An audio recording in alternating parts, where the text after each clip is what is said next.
English सीखने के लिए शुरुआत ABCD से होती है। इसे स्टाइलिश तरीके से लिखकर प्रैक्टिस करनी चाहिए और इसके बाद में हमें इसे रोमन लिपि जैसे के से का और KH मिलकर खा बनता है ना। जैसे इनकी मात्राएं ई से ए की मात्रा बनती है, ये सब हमें सीखना चाहिए। फिर रोमन लिपि में चैट कर सकते हैं। इसके बाद हमें मीनिंग्स जो बेसिक शुरुआत में होते हैं उन्हें याद करने चाहिए, जो इस वीडियो में दिए गए हैं। इन मीनिंगों को इंग्लिश और हिंदी दोनों में याद करने चाहिए। इंग्लिश और हिंदी मिलकर बनता है हिंग्लिश, है ना। इनमें याद करने चाहिए। इसके बाद वर्ब की फर्स्ट सेकंड थर्ड फॉर्म याद करनी चाहिए।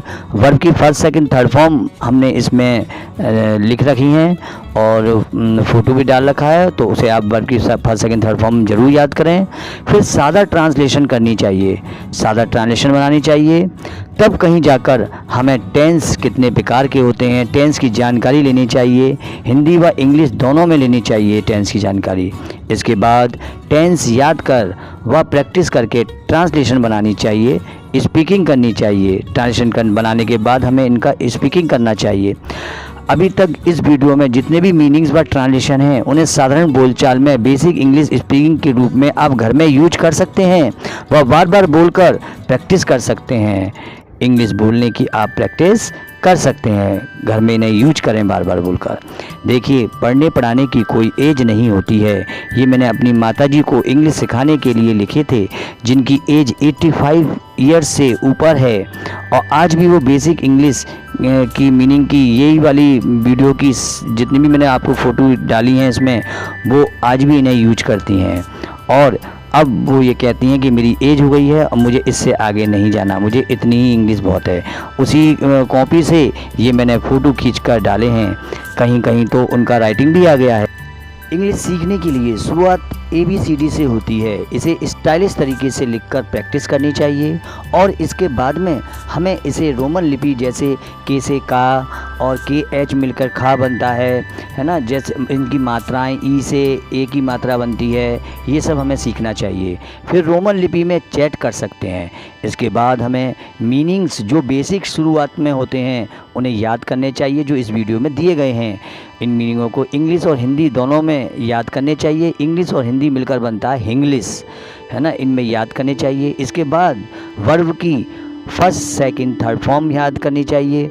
वर्ब की फर्स्ट सेकंड थर्ड फॉर्म हमने इसमें लिख रखी हैं और फ़ोटो भी डाल रखा है, तो उसे आप वर्ब की फर्स्ट सेकंड थर्ड फॉर्म ज़रूर याद करें। फिर सादा ट्रांसलेशन करनी चाहिए, सादा ट्रांसलेशन बनानी चाहिए। तब कहीं जाकर हमें टेंस कितने प्रकार के होते हैं, टेंस की जानकारी लेनी चाहिए।